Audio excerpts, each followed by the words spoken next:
మహబూబ్ నగర్ జిల్లా జడ్చర్లలోని bar and restaurant లాడ్జ్లో ఓ స్టాఫ్ సాఫ్ట్వేర్ ఉద్యోగి ఆత్మహత్యకు పాల్పడ్డాడు. మృతి చెందిన వ్యక్తిని అనంతపురం జిల్లా గుంతకల్లుకు చెందిన సురేష్గా గుర్తించారు. హైదరాబాద్లో నివసిస్తున్న సురేష్ గుంతకల్లుకు వెళుతుండగా దారి మధ్యలో ఆగి ఈ ఘాతుకానికి పాల్పడ్డట్లు తెలుస్తోంది.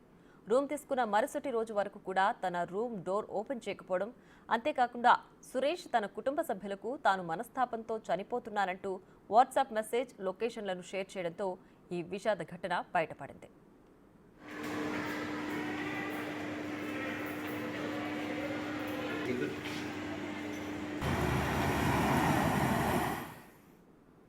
సురేష్ ఇచ్చిన సమాచారం మేరకు జడ్చర్లకు వచ్చిన అతని కుటుంబ సభ్యులు లాడ్జ్ యాజమాన్యంతో కలిసి రూమ్ ఓపెన్ చేశారు. అయితే అప్పటికే పాయిజన్ తీసుకుని సురేష్ మృతి చెందినట్లు గుర్తించారు. వెంటనే పోలీసులకు సమాచారం అందించగా ఘటనా స్థలానికి చేరుకుని సురేష్ మృతికి గల కారణాలను తెలుసుకునేందుకు విచారణ చేపట్టారు. పోస్టుమార్టం నిమిత్తం మృతదేహాన్ని స్థానిక ప్రభుత్వాసుపత్రికి తరలించారు. రెస్టారెంట్లోని సీసీ ఫుటేజ్ ఆధారంగా ఘటనపై కేసు నమోదు చేసి దర్యాప్తు చేపట్టినట్లు వెల్లడించారు.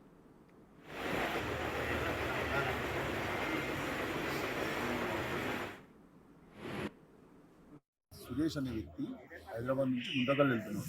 నేను యాక్చువల్లీ గుంతకల్ వెళ్తున్నా అని 4 గంటల 20 నిమిషాలకు మొన్న రూమ్ తీసుకున్నాడు. రూమ్ తీసుకున్న తర్వాత ఏమైందంటే ఇంకా లోపలికి వెళ్ళే వ్యక్తి మళ్ళీ బయటికి రాలేదు. తర్వాత ఆయన లోపలికి వెళ్ళే మందు తాగినట్టు వాళ్ళ ఫ్యామిలీకి ఒకసారి మెసేజ్ పెట్టినట్టు లొకేషన్ పంపించింది. వాళ్ళ ఫ్యామిలీ మెంబర్ వచ్చే వరకు మాకు తెలియదు. వాళ్ళు వచ్చిన తర్వాత వాళ్ళు ముందర మా దగ్గర ఉన్న ఒక డూప్లికేట్ తీసి చూస్తే ఆయన చనిపోయి పడున్నాడు.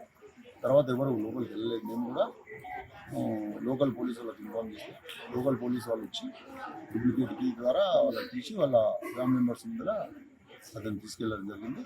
పంచనామా నుంచి అతను తీసుకెళ్ళడం జరిగింది. కేసు